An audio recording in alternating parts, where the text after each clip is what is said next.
Kwentuhan tayo for today. It's been a long time since we've done this.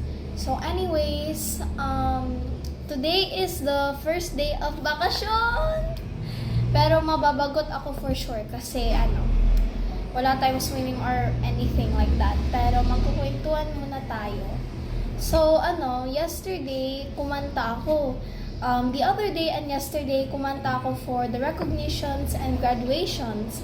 The other day at the 29th, kumanta ako for my recognition, which is the 3rd grade to 8th grade yata. And also for the recognitions of the nursery and the grade 2. So guys, and also yesterday guys, kumanta ako for the graduations. In the morning, it was for the mga prep, and in the afternoon, it was for the grade 6. Yeah, grade 6. So guys, pagod na boses ko. Nagbihis ako ng 4 times guys. Ito po yung first, tapos yan po yung second, and ito po yung third, and last, ito yung fourth. So, stylish ko no.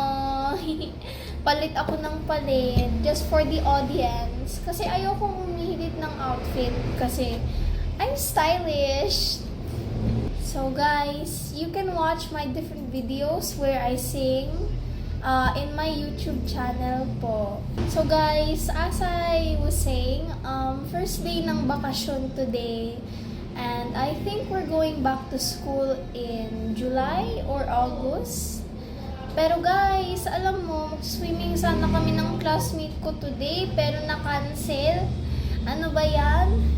Kasi nag-swimming na sila last time hindi ako nakasali. Pero okay lang yun. Excited na sana kasi ako guys. Naghanda pa nga ako Actually, yung nanay ko yung naghanda. I was so excited kasi first experience ko lang mag-swimming kasama classmate ko.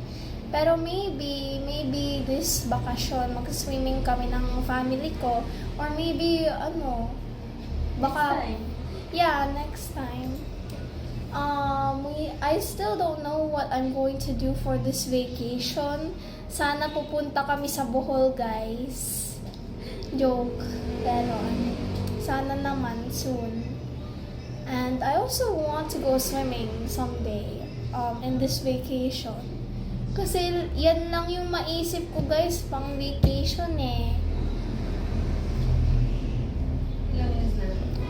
4. Wait lang. Guys, so wala na akong masabi.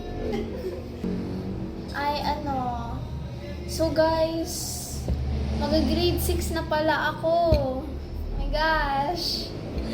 I hope hindi na naman ako honors lang. I'm gonna work hard, promise. Maging valedictorian ako, magsi-speech ako. Ako talaga yun, guys. Manifesting. Yes, maging valedictorian ako, guys. Ako yung magsi-speech sa graduation ko.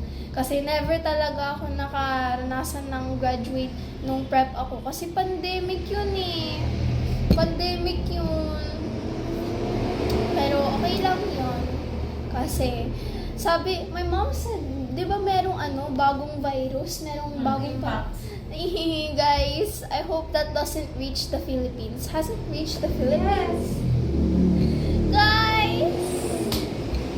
I think it's actually gonna be fun to graduate because if you get to do the speech, Do you think it's like, kakanta ka ulit? sana naman hindi. But anyways, that's all for today, guys. More kwentuhan next days.